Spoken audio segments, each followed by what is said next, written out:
When you make me blow, I just make me remember what the Aboki fashion.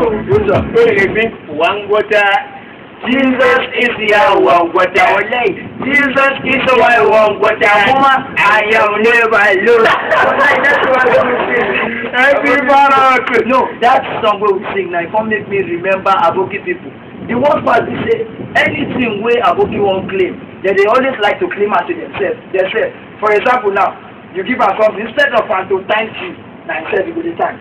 Go ahead. Kai wallahi, my brother, God bless me for what he done do for me. Wallahi, God bless my family. God bless everything that concerns me. Now you give us something, you know. And it is a bit video. That is not even I make even the bad one. Now then see the claimer for themselves. Oh, the bad one too? They see the claimer. The claimer too.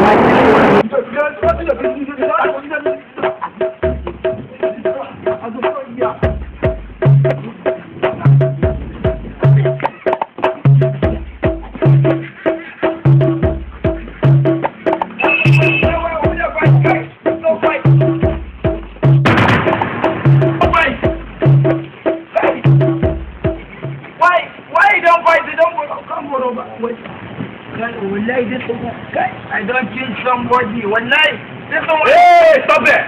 Stop there! What happened to this man? Wallahi, I don't die. You're so kind.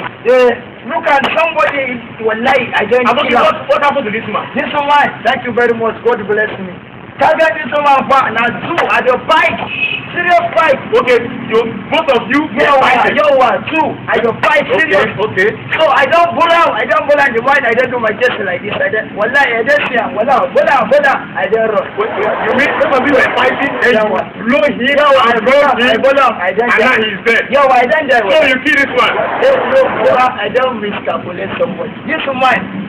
I don't die. I don't kill him. I don't run. Okay, you killed him and you wanted to run. Yo, you are going to You are going to the station with me. You killed him and you wanted to run. Okay, you never want to understand somebody. This man, why he didn't see? Now two persons, I don't fight. That is you and him were fighting. No, two persons.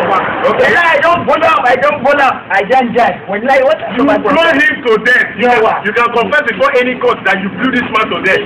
Any point where you don't carry him go, wallahi go confess. Okay, say it again. What did you say it again? Wallahi, I don't kill him. This man, I don't die. Wallahi, now I don't run. Let's go to the station. Okay, wait a minute.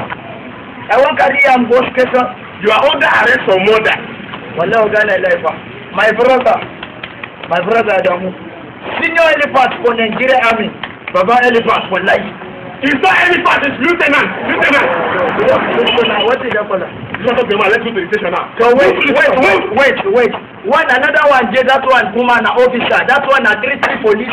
He get 3 police. He get elephant bonus. Woman, he get captain. That's why the foot Baba and you are a it is not military police, it is military police. And it's lieutenant colonel, not elephant colonel. Now, go to sorry, wallahi, no go put them under arrest. Leave him now. This one, wallahi, I don't kill him. I don't run. That is what you are under arrest for. Kill this one. I don't kill him, wallahi.